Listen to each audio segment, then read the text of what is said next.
Hello everyone, welcome to the med partner. आज हम बात करने वाले हैं पीडीएच कॉम्प्लेक्स के बारे में। पीडीएच कॉम्प्लेक्स जो है वो एक मल्टी एंजाइम कॉम्प्लेक्स है। जैसा कि आप जितने भी रिएक्शंस हमारी बॉडी के अंदर चलती हैं वो सभी रिएक्शंस किसी एंजाइम से कैटालाइज होती हैं, लेकिन जनरली वो रिएक्शन एक एंजाइम से कैटालाइज होती हैं। ये वाली जो पर्टिकुलर रिएक्शन है ये एक से ज़्यादा एंजाइम से कैटालाइज होती है, इसलिए इसको नाम दे दिया हमने कॉम्प्लेक्स। एक मल्टी एंजाइम कॉम्प्लेक्स है। कौन? PDH complex, pyruvate dehydrogenase complex. ये पायरुवेट डिहाइड्रोजनेज नाम पड़ा है इसके सबस्ट्रेट के डिहाइड्रोजनेशन के बेसिस पे। अब हम बात करते हैं कि कौन सी रिएक्शन है। तो एक्चुअली में क्या होता है, जब ग्लाइकोलिसिस का जो एंड प्रोडक्ट होता है पायरुवेट, पायरुवेट को एसिटाइल कोएंजाइम में फर्दर कैटाबलाइज किया जाता है। ये वाली जो रिएक्शन है, conversion of pyruvate to acetyl coenzyme में, इसको बोलते हैं लिंक रिएक्शन। इस रिएक्शन को कैटालाइज करने के लिए हमें रिक्वायर्ड होता है पीडीएच कॉम्प्लेक्स। ये जो कॉम्प्लेक्स है ये माइटोकॉन्ड्रिया के अंदर मिलता है, इसलिए माइटोकॉन्ड्रिया मैट्रिक्स में ही ये वाली प्रोसेस चलती है। बेसिकली अब देखते हैं कि ये पीडीएच कॉम्प्लेक्स कौन कौन से एंजाइम से मिलकर बना है। तो यहाँ पे 3 एंजाइम्स जो हैं वो मिलकर इस पीडीएच कॉम्प्लेक्स को बनाते हैं। इनमें से 2 जो एंजाइम हैं वो डिहाइड्रोजनेज एंजाइम्स हैं। एक है पायरुवेट डिहाइड्रोजनेज, दूसरा है डाईहाइड्रोक्सी लिपोइल डिहाइड्रोजनेज। वहीं तीसरा जो एंजाइम है वो ट्रांसएसिटाइलेज है, डाईहाइड्रोक्सी लिपोइल ट्रांसएसिटाइलेज। अब हर एक एंजाइम जो है उसका कोफैक्टर या कोएंजाइम होता है। तो हमारे पास जो पायरुवेट है, यहाँ पे इसका कोएंजाइम टीपीपी है, थायमीन पायरोफॉस्फेट, जो कि विटामिन बी1 का डेरिवेटिव है। वहीं डाईहाइड्रोक्सी लिपोइल ट्रांसएसिटाइलेज जो हमारा सेकंड एंजाइम है, उसके लिए हमारे पास लिपोमाइड और coenzyme A as a coenzyme काम करते हैं। थर्ड एंजाइम के लिए F plus and N plus जो है वो कोएंजाइम का काम करते हैं। तो बेसिकली हमारे पास ये 3 एंजाइम्स और उनके साथ एसोसिएटेड 5 कोएंजाइम्स का एक कॉम्प्लेक्स है। ये बेसिकली करता क्या है, तो जैसे कि हम यहाँ पे ये वाली रिएक्शन देख रहे थे कि यहाँ पायरुवेट जो है वो 3 कार्बन का होता है, यहाँ से 2 कार्बन का एसिटाइल कोएंजाइम ये बन गया, मतलब एक कार्बन जो है वो रिलीज हो गया in the form of CO2। तो ये डिकार्बोक्सिलेशन करता है। वहीं साथ में जो है जो इसके पास कीटो ग्रुप होता था उसको रिड्यूस करवाता है, NADH2 जो है वो बना देता है। तो क्योंकि यहाँ पे NADH2 बन गया इसलिए हमने इसको नाम दिया डिहाइड्रोजनेशन, यानी कि डिकार्बोक्सिलेशन के साथ साथ डिहाइड्रोजनेशन भी करवा रहा है। सो बेसिकली ये एक ऑक्सीडेटिव डिकार्बोक्सिलेशन की प्रोसेस को ऑपरेट करता है। अब हम बात करते हैं कि ये कैसे काम करता है। सो बेसिकली सबसे पहले एंजाइम 1 को लेकर देखते हैं। तो एंजाइम 1 जो है वो हमारे पास जो एंड प्रोडक्ट आया है पायरुवेट ग्लाइकोलिसिस का, उससे एक CO2 रिलीज करवा देता है। अब हमारे पास पायरुवेट से जो है 2 कार्बन बच गए। पायरुवेट की यदि अपन स्ट्रक्चर देखें तो CH3CO COOH, ये पायरुवेट की स्ट्रक्चर है। इससे हमारे पास एक CO2 रिलीज हो गया। तो अब हमारे पास बचा क्या?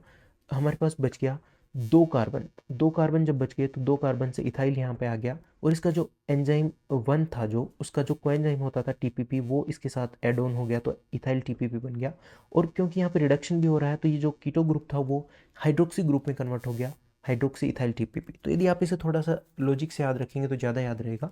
यानी कि basically pyruvate hydroxy ethyl TPP में कन्वर्ट हो गया और एक CO2 रिलीज हो गई। ये किया एंजाइम 1 ने।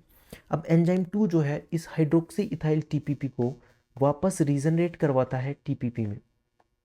ये काम है एंजाइम 2 का। ये काम है हमारे एंजाइम 2 का। ये जो एंजाइम 2 है ये वापस रीजनरेट कर पाएगा। अब एंजाइम 2 के कोएंजाइम कौन है? एंजाइम 2 के कोएंजाइम हमने 2 डिस्कस किए थे, आपने देखे हो तो यहाँ पे एक तो लिपोमाइड था, दूसरा कोएंजाइम ये था। तो सबसे पहले लिपोमाइड आएगा जो ऑक्सीडाइज्ड फॉर्म में काम करेगा। ऑक्सीडाइज्ड फॉर्म में लिपोमाइड आएगा, वो एंजाइम 2 को जो है वो रीजनरेट करवाने में हेल्प करेगा TPP को। तो एसिटाइल लिपोमाइड में कन्वर्ट हो जाएगा। एसिटाइल लिपोमाइड जो है उसके ऊपर फिर जो है फर्दर दूसरा कोएंजाइम में काम करता है, दैट इज कोएंजाइम ए। ये वाला कोएंजाइम काम करता है। कोएंजाइम ए आएगा और एसिटाइल ग्रुप लेकर चला जाएगा और ये बन जाएगा acetyl coenzyme A. That is the product of this reaction, link reaction, acetyl coenzyme A. ये एसिटाइल कोएंजाइम ए हमारे पास से यहाँ से बन गया। देन जो एसिटाइल कोएंजाइम ए बना उसके बाद होगा क्या कि एसिटाइल लिपोमाइड खुद कन्वर्ट हो गया रिड्यूस्ड लिपोमाइड में। अब जो रिड्यूस्ड लिपोमाइड है इसको वापस ऑक्सीडाइज लिपोमाइड में कन्वर्ट करने के लिए एंजाइम थर्ड आता है। ये एंजाइम थर्ड फिर अपने जो कोएंजाइम्स हैं, कौन कौन से कोएंजाइम थे, FAD प्लस और NAD प्लस, इन दोनों को यूज़ करेगा।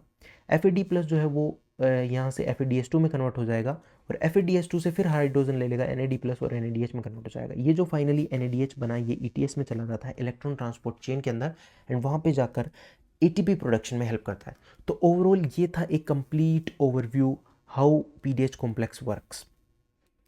यानी कि बेसिकली एसिटाइल कोएंजाइम ए का प्रोडक्शन होता है और इस दौरान जितनी भी चीज़ें यूज़ हुई उनको वापस रीजनरेट कर दिया जाता है इसी एंजाइम कॉम्प्लेक्स के द्वारा। तो ये वाली प्रोसेस थी। इसमें जो है हमें पता है कि ये एक NADH2 जो है एक पाइरुवेट से प्रोड्यूस होता है और इसमें 2.5 ATP ETC से प्रोड्यूस होती है। This is all about the link reaction and PDH complex. अब हम बात करते हैं इसके कुछ इंपॉर्टेंट और इंटरेस्टिंग क्लिनिकल क्वेश्चंस के बारे में। पहला क्वेश्चन ये है कि PDH कॉम्प्लेक्स जो है वो रिवर्सिबल है या इरिवर्सिबल है। यानी कि बेसिकली होता क्या है कि जो PDH कॉम्प्लेक्स है वो रिएक्शन को सिर्फ फॉरवर्ड कैटालाइज कर सकता है या बैकवर्ड भी कर सकता है। तो बेसिकली होता क्या है कि ये एक इरिवर्सिबल एंजाइम है। कैसा है? इरिवर्सिबल एंजाइम कॉम्प्लेक्स है। कैसे? ये जो है ये पाइरुवेट को जो है कन्वर्ट कर सकता है एसिटाइल को एंजाइम ए के अंदर, बट वापस रिएक्शन को कैटालाइज नहीं कर सकता। यानी कि एसिटाइल को एंजाइम ए को पाइरुवेट में कन्वर्ट नहीं कर सकता, इसलिए ये एक ओनली एंड ओनली हमारे पास इरिवर्सिबल कॉम्प्लेक्स है। देन सेकंड जो क्वेश्चन है वो ये है कि एसिटाइल कोएंजाइम ए जो होता है, acetyl coenzyme A can never be substrate for gluconeogenesis. Why? कि एसिटाइल कोएंजाइम में ग्लूकोनियोजेनेसिस का सबस्ट्रेट क्यों नहीं हो सकता? तो इसको आपको बस ये पता होना चाहिए कि ग्लूकोनियोजेनेसिस की पहले स्टेप चलती कहाँ से। तो ग्लूकोनियोजेनेसिस यानी कि जितने भी नॉन कार्बोहाइड्रेट सोर्स हैं उनसे जब हम यदि ग्लूकोज बनाते हैं तो उसको ग्लूकोनियोजेनेसिस बोलते हैं। इसकी जो पहली स्टेप है वो है पाइरुवेट से। पाइरुवेट जो है वो ऑक्जेलोएसिटिक एसिड में कन्वर्ट होता है एंड ऑक्जेलोएसिटिक एसिड जो है वो फिर फर्दर जो है ग्लूकोनियोजेनेसिस में चला जाता है और बन जाता है हमारे पास ग्लूकोज। तो इस रिएक्शन को कैटेलाइज करने के लिए यहाँ पे बेसिकली हमें क्या चाहिए? एक कॉम्प्लेक्स चाहिए, एक एंजाइम कॉम्प्लेक्स चाहिए। लेकिन हमें पता है कि PDH जो कॉम्प्लेक्स है वो तो सिर्फ पाइरुवेट से एसिटाइल कोएंजाइम में बना सकता है, एसिटाइल कोएंजाइम में से वापस पाइरुवेट नहीं बना सकता। और जब एसिटाइल कोएंजाइम में से वापस पाइरुवेट नहीं बनेगा तो पाइरुवेट से ऑक्जेलोएसिटिक एसिड नहीं बनेगा और ग्लूकोनियोजेनेसिस नहीं होगी। इसलिए हम कहते हैं कि एसिटाइल कोएंजाइम में क्योंकि PDH इरिवर्सिबल है, PDH जो है वो इरिवर्सिबल है, इसलिए ये ग्लूकोनियोजेनेसिस का सबस्ट्रेट नहीं हो सकता। नेक्स्ट जो क्वेश्चन है हमारा वो ये है कि fat can not be converted to glucose. Why? Fat जो है, और फैट भी कौन सा? Only even chain fatty acid. Even chain fat जो है वो कभी भी ग्लूकोज में कन्वर्ट नहीं हो सकता। इसका लॉजिक भी यही है कि इवन चेन जो फैटी एसिड्स हैं, यदि आप फर्दर जब आप पढ़ोगे तो आपको पता चलेगा, जब फैट ऑक्सीडेशन ऑफ फैट्स में आप देखने जाओगे तो वहाँ पे आप देखोगे कि फैटी एसिड ऑक्सीडेशन से beta oxidation of fatty acid, और वो भी कौन से? इवन, उनसे आपको 2 कार्बन का प्रोडक्ट मिलता है यानी कि एसिटाइल कोएंजाइम ए। ऑब्वियसली बात है 2 कार्बन का मिलेगा क्योंकि वो इवन है। वहीं यदि फैटी एसिड जो है ओड हो तो उससे हमारे पास जो ऑक्सीडेशन से प्रोडक्ट मिलता है वो प्रोपियोनिल कोएंजाइम ए है। प्रोपियोनिल कोएंजाइम ए है और ये 3 कार्बन का प्रोडक्ट है। तो प्रोपियोनिल कोएंजाइम में क्योंकि 3 कार्बन का प्रोडक्ट है, ये फिर फर्दर कन्वर्ट हो जाता है सक्सिनाइल कोएंजाइम में, और सक्सिनाइल कोएंजाइम में TCA के थ्रू ऑक्जेलोएसिटिक एसिड बनाता है एंड ऑक्जेलोएसिटिक एसिड से फिर फर्दर ग्लूकोनियोजेनेसिस हो जाती है। लेकिन यहाँ पे क्योंकि एसिटाइल कोएंजाइम में बन रहा है और एसिटाइल कोएंजाइम में PDH के इरिवर्सिबल होने के कारण जो है कहीं पे भी ग्लूकोनियोजेनेसिस में नहीं जा सकता। That's the reason why the even chain fatty acids can not be converted to glucose via gluconeogenesis. अब बात करते हैं हम रेगुलेशन ऑफ पाइरुवेट डिहाइड्रोजनेज, यानी कि पाइरुवेट डिहाइड्रोजनेज जो कॉम्प्लेक्स है उसका रेगुलेशन कैसे होता है। Regulation of pyruvate dehydrogenase complex, तो जितने भी प्रोडक्ट इसके होते हैं, चाहे वो ATP हो, चाहे वो NADH हो, चाहे एसिटाइल कोएंजाइम हो, जितने भी इस लिंक रिएक्शन में प्रोडक्ट बनते हैं वो सारे के सारे प्रोडक्ट इसको इनहिबिट करते हैं। ये एक सिंपल सी चीज़ है। जैसे कि आपको एनर्जी की ज़रूरत है, जब आपको एनर्जी की ज़रूरत है तो आप उस पर्टिकुलर रिएक्शन को परफॉर्म करवाओगे। यदि आपके पास एनर्जी बहुत एक्सेस में हो गई तो फाइनली वही एनर्जी जाकर उसी रिएक्शन को इनहिबिट कर देगी और फर्दर रिएक्शन को नहीं चलने देगी। ऐसा ही यहाँ हो रहा है कि जितने भी प्रोडक्ट्स हैं वो सारे के सारे जब एक्सेस में हो जाते हैं तो जिस रिएक्शन से वो प्रोड्यूस हो रहे हैं उसी को इनहिबिट कर देते हैं। तो ये तो है हमारे पास प्रोडक्ट इनहिबिशन का एग्जांपल। देन उसके बाद हमारे पास इंसुलिन टू ग्लूकागोन रेशियो जब हाई होता है तो हमें पता है कि इंसुलिन टू ग्लूकागोन रेशियो यदि हाई हुआ तो डीफॉस्फोरिलेशन हो जाता है PDH कॉम्प्लेक्स का, और जितने भी मोस्ट ऑफ एंजाइम्स होते हैं, मोस्ट ऑफ जो एंजाइम्स होते हैं वो सब के सब जो है वो डीफॉस्फोरिलेटेड फॉर्म में एक्टिव होते हैं। तो ये भी एक्टिव हो जाएगा और रिएक्शन को प्रोसीड कर देगा। यदि ये वाली बात जो है आपको डीप में समझनी है तो आप ग्लाइकोलिसिस का एक सेपरेट वीडियो हमारे पास पड़ा है, तो उसको जाकर आप देख सकते हैं। नाउ अब एक लास्ट इंटरेस्टिंग क्वेश्चन हम इस पर डिस्कस करते हैं। वो ये होता है कि यदि क्रोनिक एल्कोहलिज्म का कोई पेशेंट है, कोई क्रोनिक एल्कोहलिज्म का हमारे पास कोई पेशेंट है, तो उसके अंदर एनर्जी डिप्लीशन होता है, यानी कि ATP का प्रोडक्शन नहीं होता। ऐसा क्यों? तो बेसिकली क्या होता है कि कोई भी क्रोनिक एल्कोहलिज्म का जो पेशेंट होता है उसकी इंटेस्टाइन के अंदर B1 का एब्जॉर्प्शन नहीं हो पाता। B1 यानी कि थियामीन। थियामीन जो विटामिन है उसका एब्जॉर्प्शन हिंडर्ड हो जाता है in the chronic alcoholism patient. Alcoholism के क्रोनिक एल्कोहलिज्म के पेशेंट में विटामिन B1 जो है उसका एब्जॉर्प्शन नहीं होता।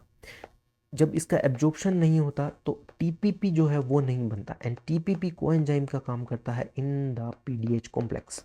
जो फर्स्ट एंजाइम था पीडीएच कॉम्प्लेक्स का, उसी के अंदर हमने देखा था कि ये जो फर्स्ट एंजाइम था, यहाँ पे आप देख सकते हैं कि ये जो फर्स्ट एंजाइम हुआ करता था इसी का B1 का डेरिवेटिव होता था thiamine pyrophosphate as a coenzyme.